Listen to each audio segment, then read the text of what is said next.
آنیا 9 سال کی ہیں اور یوکرین پر روس کے حملے کے پہلے روز سے اپنے والدین کے ساتھ کیو میں ہیں۔ گولہ باری اور فضائی حملوں کے سائرنز ان کی روز کی زندگی کا معمول بن چکے ہیں۔ جب ہمارے اپارٹمنٹ کی عمارت سے 600 میٹر دور 2 راکٹ گرے تو ہم نے کھڑکیوں کو تختوں سے ڈھانپ دیا۔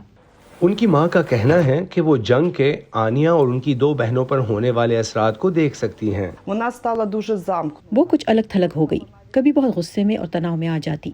مجھے ہر وقت یہ فکر رہتی تھی کہ کہیں ایسے میں آنیا کا نروس بریک ڈاؤن نہ ہو جائے۔ لیکن آنیا کو اب ہبوکی سے کچھ مدد مل رہی ہے۔ ہبوکی ہیبرو زبان کا لفظ ہے جس کے معنی ہیں گلے لگانا۔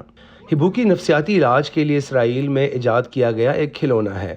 اس کا مقصد 2006 کی لبنان جنگ میں بچوں کو ذہنی دباؤ سے نمٹنے میں مدد دینا تھا۔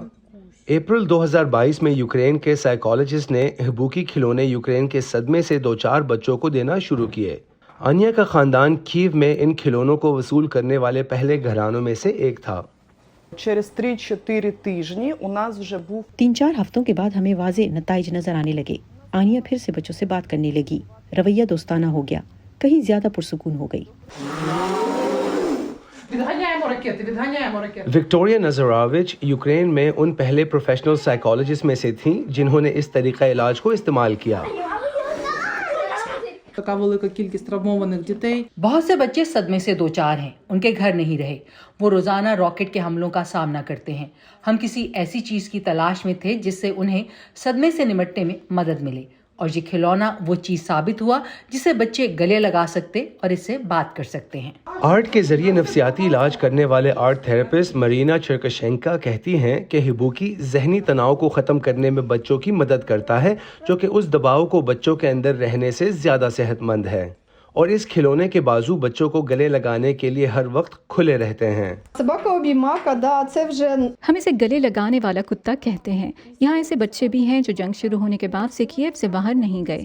سب سے پہلے ہبوکی وصول کرنے والے یہی بچے تھے۔ اب تک 5000 سے زائد یوکرینی باشندے ایک غیر منافع بخش امریکی ادارے یونائٹڈ ہیلپ یوکرین کی مدد سے ہبوکی سے فائدہ اٹھا چکے ہیں۔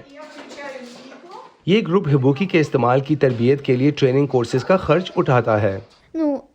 میں کوشش کرتا ہوں کہ ٹھیک نظر آؤں، لیکن اندر سے میں گھبرایا ہوا ہوتا ہوں۔ 8 سالہ پاولو کی والدہ ماریانا کہتی ہیں کہ ہبوکی نے ان کے بیٹے کو بھی مدد دی ہے۔ وہ بالکل بدل گیا، اب ہم اپنے بچے کے نئے رخ دیکھ سکتے ہیں، وہ اب زیادہ کھل کر بات کرتا ہے۔ یوکرین کے سائیکالوجسٹ نے بھی ایک ہیج ہاگ جانور پر مبنی کھلونا بنایا ہے جسے بچے کے ہاتھ پر لٹکایا جا سکتا ہے۔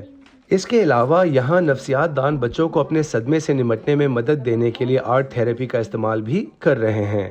ایسے میں ہبوکی بھی آس پاس موجود ہوتا ہے۔ آنا کوسٹیچینکو کے ساتھ Imran Jadoon, Voice of America.